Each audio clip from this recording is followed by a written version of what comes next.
LA Knight.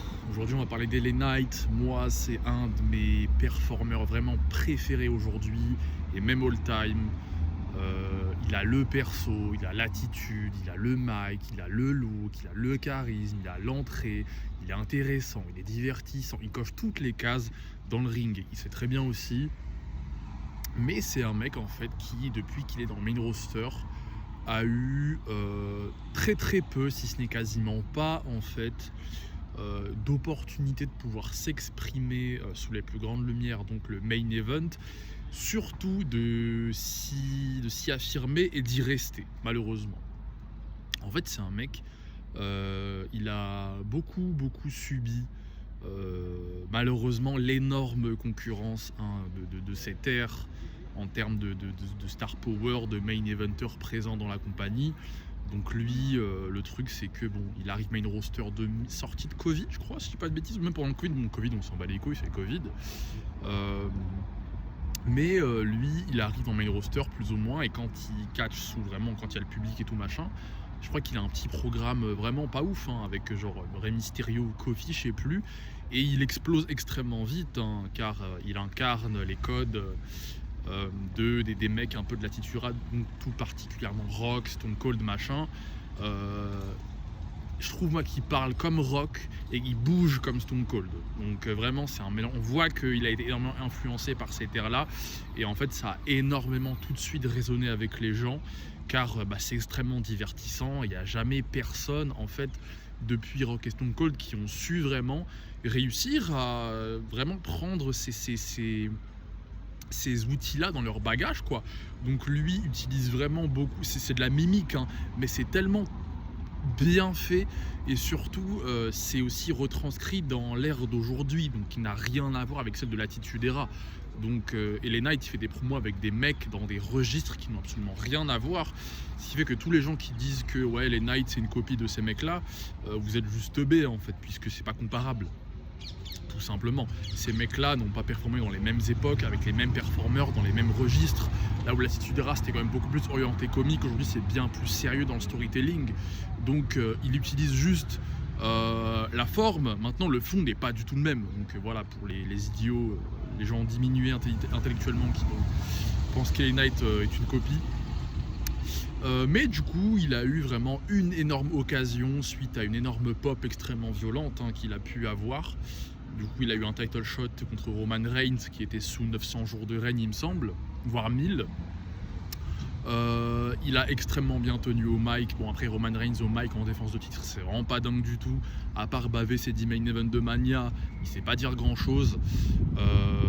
Et tout de suite, hein, quand il fait face à des catcheurs qui ont un palmarès plus ou moins similaire à lui, et bah tout de suite, bon bah ça bégaye un petit peu plus.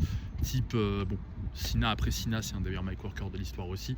Mais bon, LA Knight l'avait extrêmement bien tenu, alors que le palmarès de LA Knight c'était j'ai roll-up Kofi, quoi. Et Reigns était sous 900 jours de règne. Enfin bon, ça témoigne vraiment du talent de LA Knight en tant que divertisseur. Et bon, forcément il a perdu, hein. Il avait eu cette occasion-là car il avait popé extrêmement vite. Et en plus, Reigns, il avait tabassé tout le monde. Donc bon, c'était un peu, bon, le prochain qui pop, je le prends. Et c'était LA Knight. Mais depuis LA Knight, il n'a jamais vraiment su se retrouver dans vraiment le main event. Il n'a jamais pu vraiment y rester et exploser. Et vraiment par la suite, il a beaucoup mid-cardé. Malheureusement, c'est une zone de la carte où vraiment il n'avait pas de concu, car il est largement bien meilleur performeur que tout le monde dans mid-card. Et c'est pour ça que bon, c'est aussi très dur d'être convaincant quand on se tourne avec Escobar pendant 6 mois. Donc malheureusement, il s'est un peu fait, pas enterrer, mais bon, il était à la poubelle un petit peu, quoi. Et cette année, grâce à Punk, hein, il a vraiment pu se retrouver dans le main event et s'affirmer sous les grandes lumières et montrer aux gens que c'est pas déconnant, quoi, c'est pas de la merde, et LA Knight c'est très bon. Et il a su vraiment tenir quelques segments au mic avec Punk, et il s'est très bien débrouillé, vraiment, qui montre que LA Knight c'est un mec qui dans le main event est totalement cohérent pour porter des gros programmes et pour être la source vraiment de programmes intéressants et divertissants sous les plus grandes lumières avec les gros poissons. Mais le truc, c'est que comme je vous l'ai dit, LA Knight, c'est un mec, il a beaucoup su faire de la grosse concurrence. Donc lui, le moment où il a pété le plus, et ben la Bloodline s'était installée, donc impossible de percer. Ensuite, quand la Bloodline se termine, LA Knight étant un gros babyface, malheureusement, il y en a un autre plus gros qui avec une plus grosse story qui arrive et qui le tacle, Cody Rhodes. Cody Rhodes, pareil, dans le main event, c'est imbousculable. T'as Punk qui fait un retour en 2023. Fin 2023, Punk, c'est l'une des plus grosses stars aussi de tous les temps, qui a le plus influencé l'industrie du catch, de par son perso, ses actes, et aussi ce qu'il génère. Un programme, quand Punk est dans le main event, quand Punk est là, la lumière le suit, c'est toujours le main event Punk, tout simplement. Et on l'a vu au cours de ces 2 dernières années.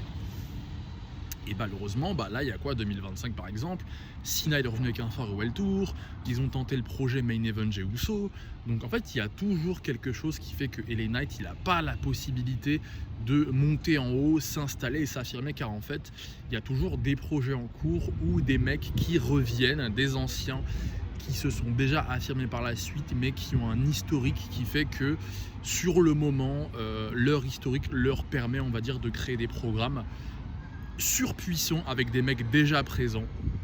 Donc par exemple aujourd'hui vous avez Brock Lesnar qui revient, donc encore une fois il y a un mec surpuissant qui arrive et qui a de grandes chances de fortement de chances de vraiment main event et Mania machin, avec d'autres gros poissons, Punk, Reigns, Cody machin, on sait pas. Donc il y a toujours des gens qui viennent en fait, qui sont déjà là, qui sont déjà affirmés, qui sont déjà sujets à être à l'origine de programmes surpuissants. Alors qu'LA Knight est un excellent divertisseur, mais vu que LA Knight n'a jamais été tenté pour de vrai, et ben en fait il y a la notion de risque, plus ou moins, même si moi je pense qu'il n'y en a pas puisqu'il coche toutes les cases. Ça prend le mic, ça a l'attitude, le perso, ça pop, ça a tout LA Knight. Mais bon, on l'a jamais vraiment vu en haut, rester en haut et montrer qu'il pouvait leader, donc il pouvait diriger la compagnie en étant champion machin et tout. Donc il y a cette notion là. Après ils ont tenté Jey Uso. Bon là Jey Uso, tant mieux, ils nous ont dit clairement en weekly avec l'interview qu'il a fait avec Jackie que c'était une erreur, ça c'est excellent. Mais on n'a jamais vu LA Knight vraiment la cartouche LA Knight tirée quoi. Et donc aujourd'hui LA Knight il est en finale du tournoi contre Gunther. Et encore une fois, Gunther, c'est un mec qui lui aussi de son côté coche toutes les cases, et c'est un mec qui s'est déjà affirmé dans le main event et qui plus est une option plus intéressante que LA Knight en tant que gagnant du tournoi et mec qui va vraiment défoncer Cena, car Gunther il s'est déjà affirmé, on peut déjà lui faire confiance.